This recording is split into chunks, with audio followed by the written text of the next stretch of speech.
Hello, thank you for joining me for today's first tutorial in the April free card classes.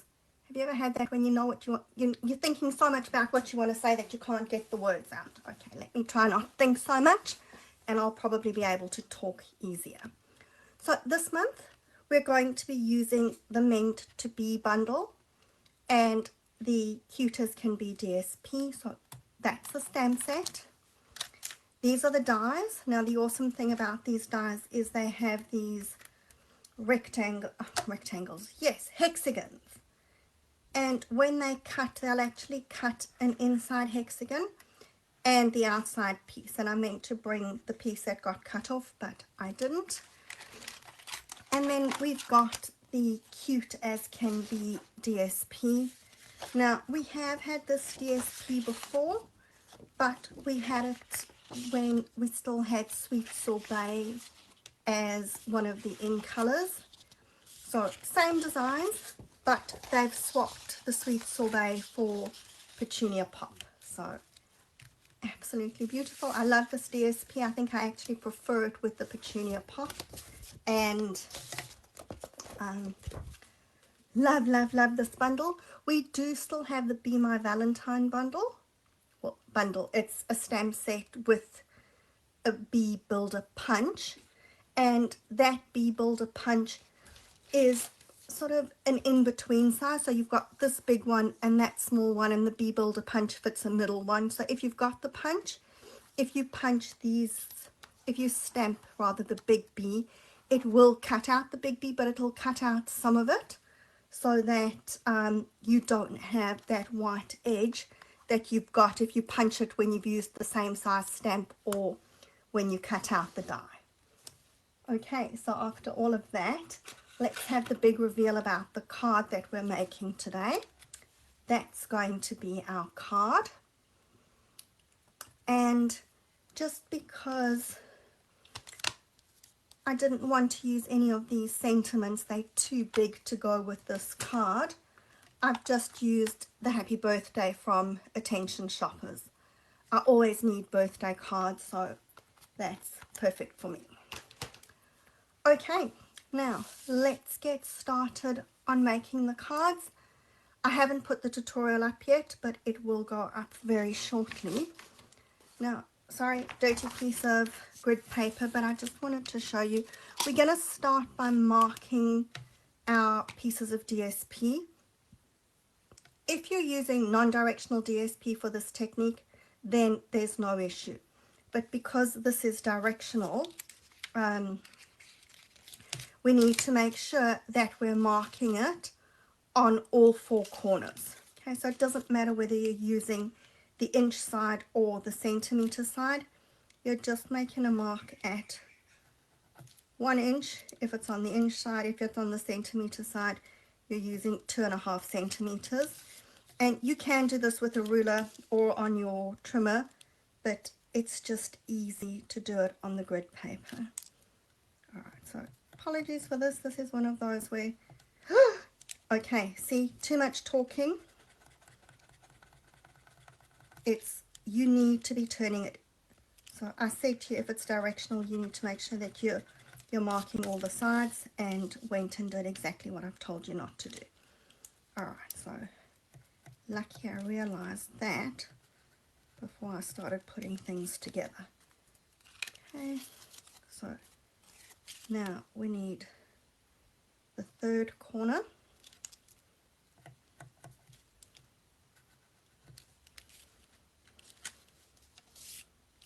And my last one is going to be this fourth corner. Alright, so really important when the paper's directional that we're doing all four corners. And then we're going to fold it down, so from that mark to that mark. Okay, so we're folding at that mark and at that mark.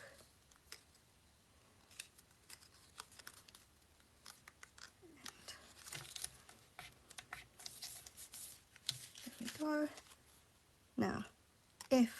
this was a video, I could just fast forward this and you wouldn't need to wait for me to fold all four, but it's not, so just bear with me.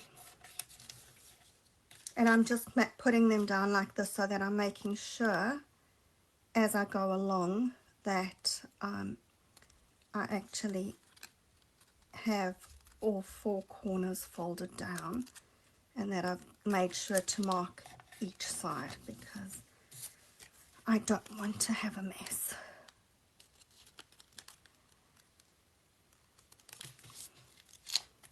Okay, right. Now we're just going to put a mini dimensional under each fold to hold it down. You could stick it flat, but I think I prefer it with the dimensional. It gives it just that little bit more life.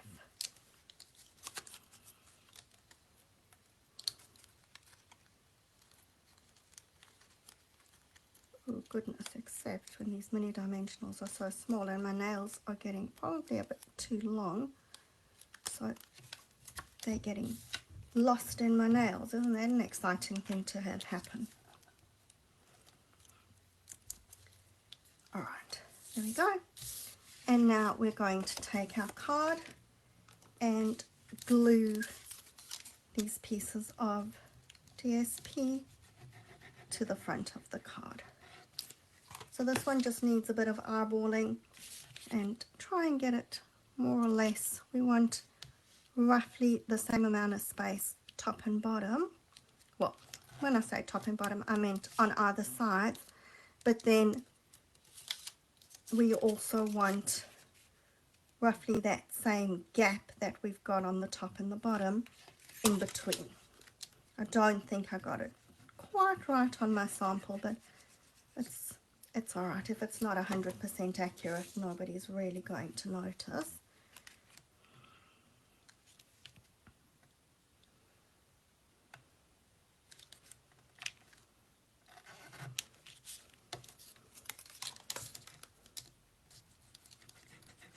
This is one of those where if I was doing it on video, everything would have been speeded up for all the repetitions, but because I'm not, I'm sorry, you're just going to have to bear with me while I do that. And yeah, didn't get that one quite lined up either. It should have been a little bit more over on that left hand side, but oh well, it's handmade. There's allowed to be variations in it.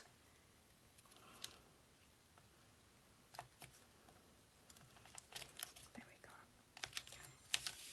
And then while I'm sticking DSP, I'm just going to stick a little strip on the insert. Okay, now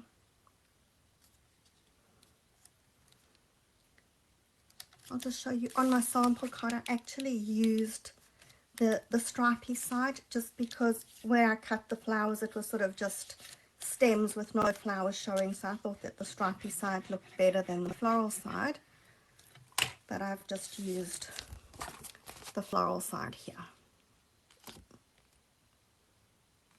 Okay. Right, now we need some bees.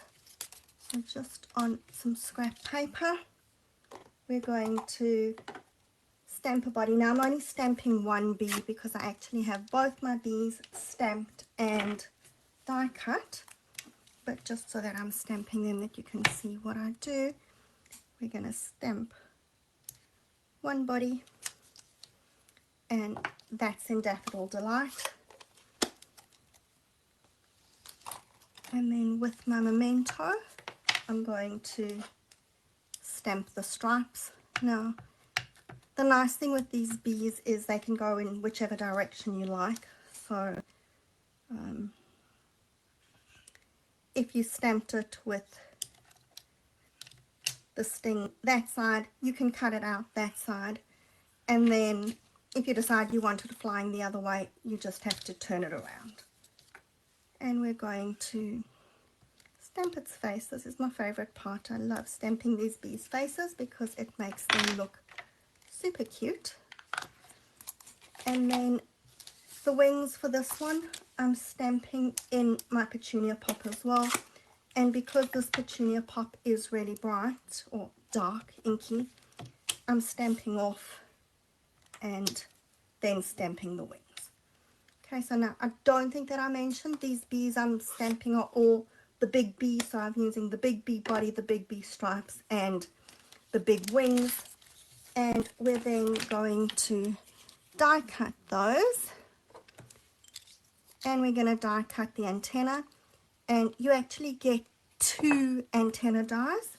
So you can cut 2 antennas at the same time. So just watch it, because otherwise you'll end up with a whole heap of antenna and only a few bees.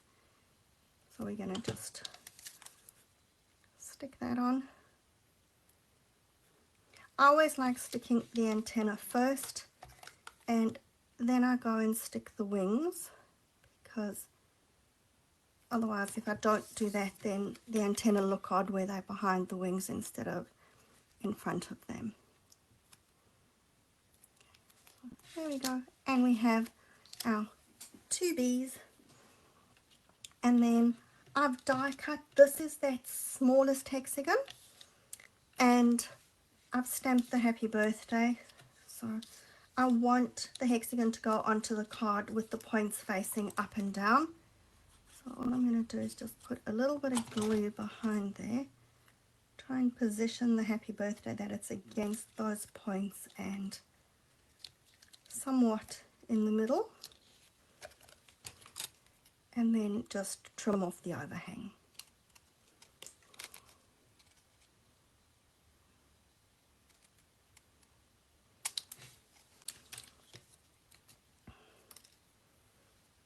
And now I'm going to stick my first bee on, and this is flying a little bit off the edge of the hexagon, so there is a bit of overhang, but that's fine, don't worry about that. We're going to put our second one again. I'm not putting too much glue behind the wings just because that is sitting over the top, but I'm making that one fly a little bit above that one. And some dimensionals behind here. I'm using the big dimensionals this time. I tend to use both big and little dimensionals. I know that some people only use one or the other, but if I'm sticking a bigger item, I use the big dimensionals, and if I'm sticking a smaller thing, I use the little ones. So no dimensional discrimination from me.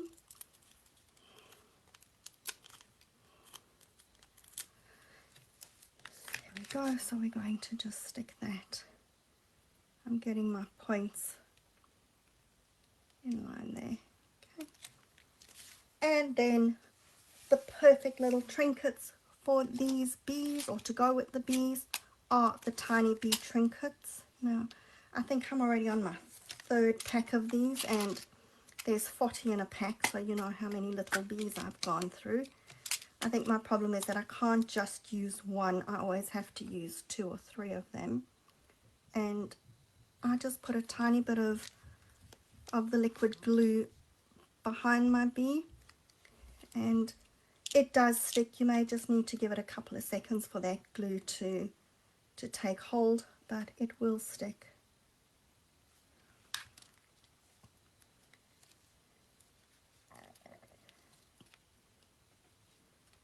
Ooh, I have glue all over everywhere here, so we'll just put that closer that it's actually on the splot of glue, and one underneath the happy birthday. Alright, now that's our card for today. So super cute. And as I said, I do actually have, no, I didn't say this. I said to you that the Bee Builder Punch does work with this set. And I do have a new unused Bee Builder Punch. So if you're the first person to order the bundle from me, so just go to Stampin' Up, select the meant to be bundle, choose me as your demonstrator. I will send you that Bee Builder Punch. You can either collect it from me, or if you're interstate or far away, you're going to need to pay the postage. but the Bee Builder Punch will be at no cost to the first person that orders the bundle. Okay, so go make these cards. Please, if you make them, post them, show me what you've been doing, and I will see you again next week for the next card in our Meant to Be month. Until next week, have a great weekend. Bye.